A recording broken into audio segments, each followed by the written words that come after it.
বিসমিল্লাহির রহমানির রহিম। তো বর্তমান সময়ে সবথেকে বড় ফিতনা কি ফিতনা? চিন্ময় প্রভু দাস, ওনাকে নিয়ে সবথেকে বড় ফিতনা হচ্ছে। তো এই ফিতনাটা অনেকে বলতেছে তাকে ফাঁসি দেওয়া হোক, তাকে এই করা হোক, কিন্তু এই কাজটা কখনো করা যাবে না, তাকে কখনো ফাঁসি দেওয়া যাবে না। হ্যাঁ, তো এই ব্যাপারে যদি আমরা দেখি যে আল্লাহ তাআলা আমাদেরকে বলতেছে নম্র হওয়া লাগবে। হ্যাঁ, মুসলমানদেরকে ইতিপূর্বে অনেক জায়গায় মারছে তাদেরকে, কিন্তু তারা কখনো প্রতি উত্তর কখনো দিইনি এবং মুসলমান প্রতি উত্তর দেয়ও না। আল্লাহ তাআলা বলতেছে সেই দিনটাকে আমি বিজয় অর্জন করি। তো আল্লাহ আমাদেরকে বলতেছে যে যে কি বলতেছে, আলা ইন্নাহুমুল মুফসিদুনা আলা কিল্লা ইয়াসরিউন। হ্যাঁ, যে আল্লাহ আমাদেরকে বলতেছে যে যারা ফ্যাসাদ তৈরি করতেছে সাবধান হতে বলতেছে। কি বলতেছে? সাবধান। হ্যাঁ, যারা ফ্যাসাদ তৈরি করতেছে মানে অশান্তি তৈরি করতেছে, তারাই বলতেছে যে আমরা অশান্তি তৈরি করি না। হ্যাঁ, তো অবশ্যই মানুষ কলাম আজকে দেখতে পাচ্ছে যে কারা অশান্তি তৈরি করে এবং কারা অশান্তি থেকে দূরে থাকে। তাই নবী করিম সাল্লাল্লাহু আলাইহি সাল্লাম আমাদেরকে বলছে, তিনি বলেন, রাসূল সাল্লাল্লাহু আলাইহি সাল্লামের থেকে বর্ণিত যে জাবির ইবনে হাইয়ান থেকে এই ঘটনা নেওয়া হয়েছে, সাহাবী জাবির ইবনে রা থেকে বর্ণিত। হ্যাঁ, তো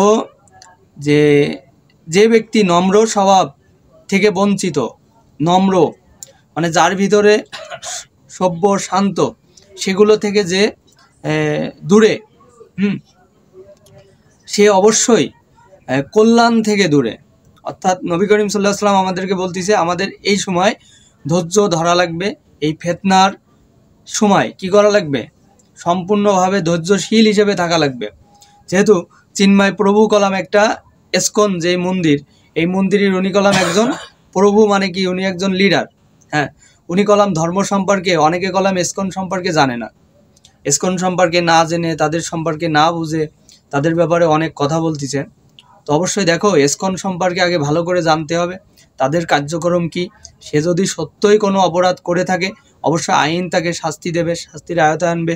অলরেডি দেখা গেল যে একজন মুসলিম সে কলাম মারা গেল। হ্যাঁ, সে জানেও না সে কি কারণে মারা গেল, অকাতরে সে মারা গেল। তাই নবী করিম সাল্লাল্লাহু আলাইহি ওয়াসাল্লাম আমাদেরকে বলতেছে যে ফিতনার সময় আমরা যেন সবাই শান্ত থাকি, মানুষের জ্ঞান শূন্য হয়ে যায়। ইদানিং মানুষের জ্ঞান সম্পূর্ণভাবে লোপ পাইছে। সারা বাংলাদেশের ভিতরে কি হয়েছে? জ্ঞানটা সম্পূর্ণভাবে লোপ পাইছে, এবং লোপ পাওয়ার কারণে কি হয়েছে? এক একজন মানুষ এক এক রকম মন্তব্য করতেছে। হ্যাঁ, যেমন আমাদের মুসলিম ধর্ম আমরা কলাম বিভিন্ন ভাবের মাধ্যমে আমরা কলাম সারা পৃথিবীতে প্রচার কাজ করি, ঠিক সেম তারাও কলাম তাদের ইসকন হিন্দু ধর্মের যে হচ্ছে যে সনাতনীয়, যেটা কিনা কৃষ্ণ ভক্ত যারা আরাধনা করে, তারা কলাম অন্য দেবদেবীর আরাধনা করে না। ইসকন সম্পূর্ণ শুধুমাত্র কৃষ্ণরই আরাধনা করে। হ্যাঁ, অনেকে হয়তো জানে না, অবশ্যই জানার দরকার আছে। দ্বিতীয়ত, তাকে যে ফাঁসির কথা বলা হচ্ছে, তাকে অবশ্যই এই ফাঁসি যদি দেওয়া হয় এতে করে আরও বিপর্যয় বেশি হবে। দেখা গেল আজকে বাংলাদেশে কিছু মানুষ চিন্তা ভাবনা করতেছে যে হামলা করব কি করব না, ঠিক সেম ইন্ডিয়াতেও কিছু মানুষ চিন্তা করতেছে মুসলমানদের উপরে হামলা করব কি করব না।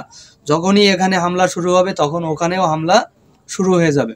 তাতে করে কি হবে? চরম ফিতনা নামে আসবে, মানুষের ভিতরে একটা অসহনীয় দুর্ভিক্ষ নামে আসবে। তাই আমাদেরকে বলতেছে যে আল্লাহ তাআলা আমাদেরকে এই ব্যাপারে হুঁশিয়ার করছে। হ্যাঁ, সম্পূর্ণভাবে যে আলা ইন্নাহুমুল মুফসিদুনা আলা কিল্লা ইয়াসরিউন। অর্থাৎ এই যে ফ্যাসাদ, এই যে যা কিছু হচ্ছে তা থেকে আমরা যেন সবসময়ের জন্য সাবধান থাকি। যদি আমরা সাবধান না থাকি এটা চরম বিপদ, ভয়ঙ্কর পরিস্থিতির ভিতরে নিয়ে চলে যাবে।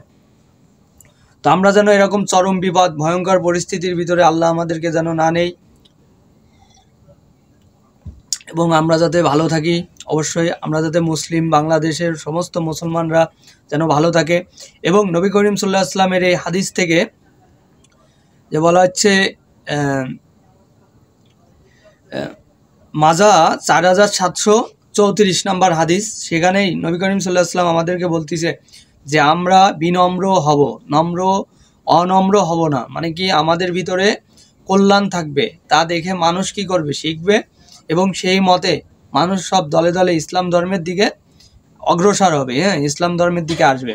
এখন আমরা যদি অকল্যাণের মতো কাজ করি, ফ্যাসাদের মতো সৃষ্টিকারী করে ফেলি, ফ্যাসাদ তৈরি করি, তাহলে কলাম আমরা ভয়ঙ্কর বিপদ মুসিবতের ভিতরে পড়ে যাব, যে ফিতনা চরম ফিতনা, এবং কল্যাণ থেকে আমরা সম্পূর্ণ দূরে থেকে যাব। হ্যাঁ, এই কারণে আমরা যাতে কল্যাণের ভিতরে থাকতে পারি, মহান আল্লাহ তাআলা যেন প্রত্যেকটা উম্মাকে অবশ্যই কল্যাণের ভিতরে রাখে, এবং এই ফিতনা যেন দ্রুত বেগে বাংলাদেশ থেকে চলে যায়। অবশ্যই এই ফিতনা, যেহেতু এই ফিতনা একটা কঠিন ফিতনা, এই ফিতনা কারো না কারো মাধ্যম থেকে এখানে আসছে। অবশ্যই দাজ্জাল সম্পর্কে আল্লাহ তাআলা আমাদেরকে বলতেছে, অবশ্যই তাকে মৃত্যুর সময় এমন কোনো বান্দা থাকবে না, সূরা নিসা, যে তাকে জানবে না বা তাকে দেখবে না বা তার সম্পর্কে অবগত হবে না। প্রত্যেকটা মানুষই দাজ্জাল অবগত হবে। হ্যাঁ, এই দুর্ভিক্ষ, কঠিন দুর্ভিক্ষ আসার সম্ভাবনা দেখা দিচ্ছে, এবং এই দাজ্জালের ফিতনা মানুষ কলাম দেখতে পাবে। 3 বছর মানুষ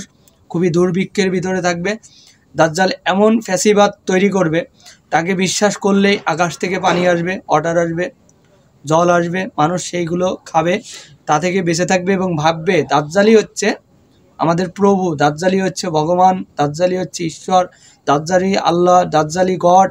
এরকম চিন্তা চেতনা মানুষ করে ফেলবে। কেন করে ফেলবে? শুধু যে মুসলমান করবে তা না, প্রত্যেকটা জাতির মাঝে এই দাজ্জাল আসবে। প্রত্যেকটা জাতিকে ইন্টিগ্রেট করে দাজ্জাল সম্পর্কে জানানো হয়েছে। এই জন্য আমরা মুসলমান, আমরা জানি যে নবী করিম সাল্লাল্লাহু আলাইহি ওয়াসাল্লাম আমাদেরকে যেভাবে বলে গেছে, আমরা অবশ্যই সেরকম যদি হাদিস মোতাবেক আমাদের চলাফেরা গতি ভাববিধি থাকে, তাহলে আমরা কোনো সময়ের জন্য বিপদের ভিতরে পড়ব না। এবং এইখান থেকে আমরা বোঝাইতে চাচ্ছি যে এইটা, যে আমরা দেখো যে বলা হচ্ছে যে সাবধান, ইহারাই অশান্তি সৃষ্টিকারী। হ্যাঁ, কিন্তু ওরা বুঝতে পারে না। কিন্তু কি, ওরা বুঝতে পারে না। তার মানে যারা অশান্তি, মানে সাবধান হতে বলতেছে কাদেরকে? মুসলমানদেরকে বলতেছে সাবধান হও। হ্যাঁ, অশান্তি সৃষ্টি করতেছে ওরা, এবং এরা জানেও না কেন তারা অশান্তি করতেছে। তাদের অশান্তির মুসিবতে তারাই আবার পড়ে যাবে। তো এই ঘটনা বোঝানো হচ্ছে, কিন্তু তারা বুঝতে পারে না, কিন্তু তারা বুঝতে পারে না। ওই সমস্ত দল, ওই সমস্ত লোক, ওই সমস্ত জাতি যারা অশান্তি সৃষ্টি করে, তারা নিজেরাও বুঝতে পারে না তারা কেন অশান্তি সৃষ্টি করছে। তাদের অশান্তির জালে তারা পতিত হবে।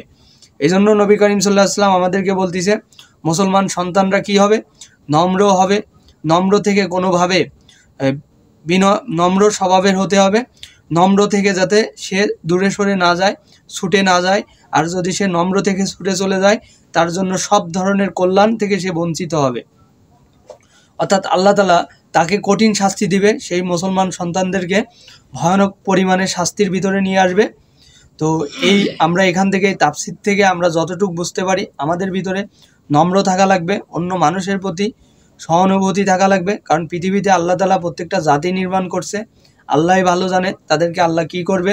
অবশ্যই সত্য আমাদের কাছে আসছে যে আল্লাহ তাআলা বলতেছে, খাতামান নাবিয়িনা ওয়াকান আল্লাহু বিকুল্লি শাইইন আলিমা। আল্লাহ তাআলা বলতেছে কি, যে আমি প্রজ্ঞাময়, আমি সর্বশক্তিমান। আমি বললাম যে মুহাম্মদ সাল্লাল্লাহু আলাইহি সাল্লাম কি, উনি হচ্ছে শেষ নবী, শেষ রাসূল। অর্থাৎ তার সম্পর্কে মানুষকে জানানো, বোঝানো, এগুলো মুসলমানেরই দায়িত্ব সঠিকভাবে। এই জন্য প্রত্যেকটা জাতির মাঝে নবী করিম সাল্লাল্লাহু আলাইহি সাল্লামের আদর্শ তুলে ধরা লাগবে, এবং মুসলমান এই ফিতনা থেকে দূরে সরে আসা লাগবে। এই ফিতনার ভিতরে কোনোভাবে যাবে না, মানুষ যে যাই বলুক না কেন। কখনো দেখা গেল, যেরকম আজকে বাংলাদেশে অনেক বক্তা আছে, সমস্ত বক্তারই, সে যে ধর্মেরই হোক না কেন, সমস্ত মানুষেরই জ্ঞান লোপ পাইছে। এটা অবশ্যই হবে। হাদিসের ভিতরে আসছে যে দাজ্জাল 40 বছর রাজত্ব করবে। সেই রাজত্বের সময়কালে মানুষের জ্ঞান সম্পূর্ণভাবে বিলুপ্ত হবে। কিছু সময় জ্ঞান ভালো থাকবে, কিছু সময় পর আবার জ্ঞানটা সম্পূর্ণভাবে নষ্ট হয়ে যাবে।